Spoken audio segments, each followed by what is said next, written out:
Most people drive past this place without a second thought. A hill of stone above the motorway, watching Glasgow move beneath it. But long before the traffic, before the shipyards, before modern Glasgow even existed, this ground already mattered. The cathedral, the necropolis, the stories of St. Mungo, all of it sits on layers of history that reach back far deeper than most people realise.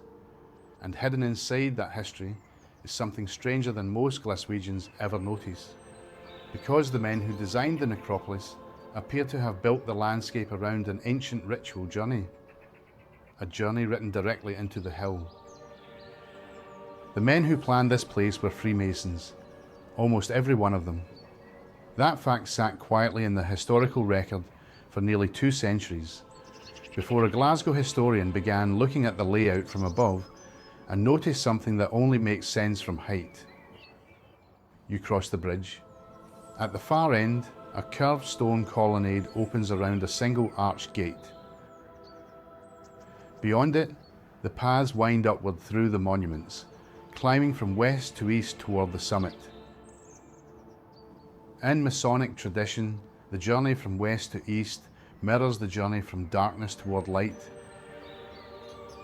These merchants didn't just choose a hill for their dead, they inscribed a ritual into the landscape. 37 acres of Glasgow hillside laid out as a working symbol, hidden in plain sight for anyone who knew how to read it. The necropolis opened in 1833. Glasgow was growing fast. The shipyards were booming. Trade was pouring through the city. A handful of merchant families were becoming extraordinarily wealthy, and they wanted a cemetery that reflected that. The monuments up here were designed to be seen from the streets below. Some were given columns, some were given angels. At the top, John Knox looks out over the city. He was placed here 8 years before the necropolis opened. The first monument on the hill, oriented exactly on the east-west axis the cemetery would later follow. Some coincidences are just coincidences, though probably not this one. The Bridge of Sighs was the crossing point. Every funeral procession that came up here passed over it. From the cathedral precinct on one side into the city of the dead on the other. Underneath it, running through the ravine below, is the Molendinar Burn. Buried now under roads and decades of city, still moving, still there, the processions crossed above it, without knowing it was the reason this ground mattered in the first place. Below the Masonic Hill, below the bridge, below the burn.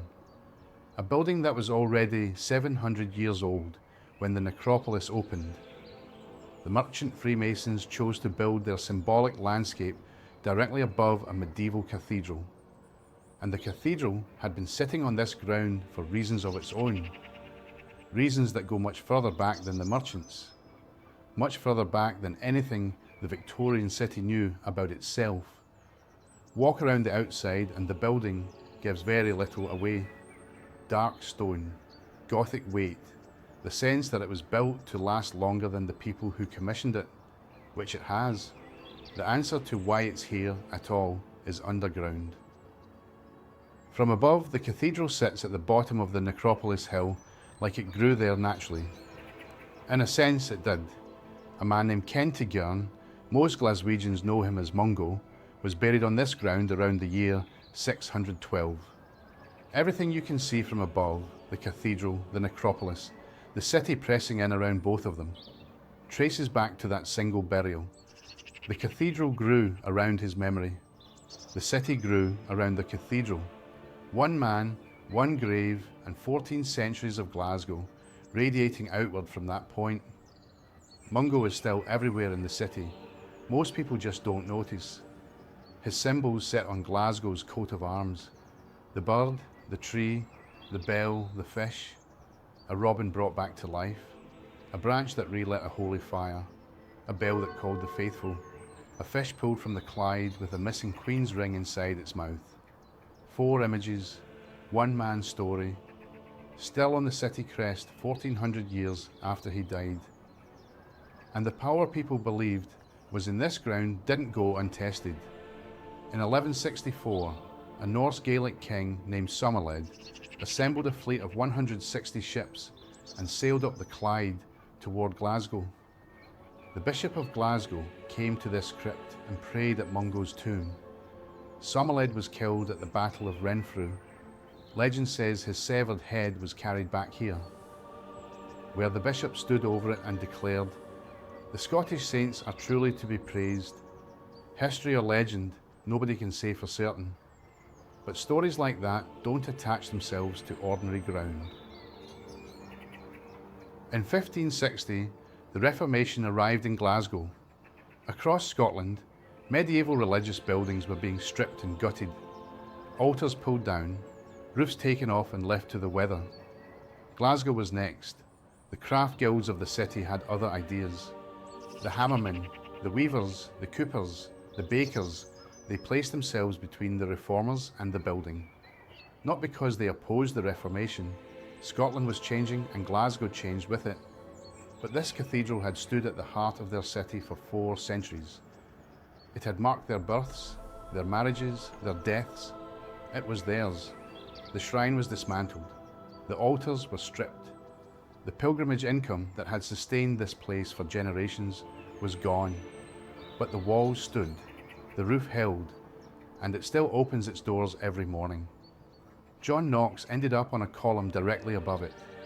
That is either a remarkable irony or the most Glasgow outcome imaginable. One name keeps appearing in the stonework here: Robert Blackadder. He was not just decorating a cathedral, he was one of the most powerful churchmen in Scotland. In 1488, he backed the rebel nobles who defeated and killed King James III at Sauchieburn. The new king, James IV, rewarded him. Glasgow was raised from a bishopric to an archbishopric, and Blackadder became the first Archbishop of Glasgow. That changed the city's status. This was no longer just a cathedral town on the Clyde, it was becoming a centre of power. Then, in 1508, Blackadder left Scotland for the Holy Land. He never came back. He died on the journey to Jerusalem, likely travelling ahead of James IV's own planned pilgrimage. So when you see his name in this building, you are not just looking at a church extension, you are looking at Glasgow, trying to step onto the European stage, and one of the men who pushed it there died before he could return home. And then there is this, a few feet from St. Mungo's tomb, on a pillar in the crypt, 8 lines of Hebrew, scratched into the stone. Not professionally carved, scratched quickly, as if the person doing it was watching over their shoulder. The lines rhyme in the manner of English verse, which Hebrew does not normally do. The final 2 lines break down into something no scholar has been able to fully read. Every expert who has examined it has come away with a different partial translation. One reading offers fragments about the soul, the living, and the world as a place of sorrow. Another finds references to God's power and hasty vanity. None of them agree. None of them are complete. The first burial in the Necropolis Above was in 1832, 1 year before it formally opened. A Jewish jeweler named Joseph Levy. That matters, because it tells us a Jewish community was already present in Glasgow. And at some point, someone came into this crypt, stood beside the tomb of a 6th century saint, and left a message on the stone. Nobody knows who, nobody knows exactly when, and nobody has fully read it. It has been there for centuries, a few feet underground, a few feet from where Glasgow began. From above, it all comes into view at once: the Masonic hill, the cathedral below it, the crypt beneath that, and somewhere in the dark, 8 lines of Hebrew that nobody has fully read. Glasgow has always built over what came before: the road over the burn, the necropolis over the cathedral, the modern city over its own beginning. But the older city is still there, the burn is still moving. and the inscription is still waiting. Thank you all for the support on these videos. Your likes and comments mean the world to me. If you are not already subscribed, please hit that button, and I'll be sure to keep bringing you more history from above. Do you know what this is? This is called the Bridge of Sighs. Ah. You're going to sigh on cue? Here? You're going to yawn.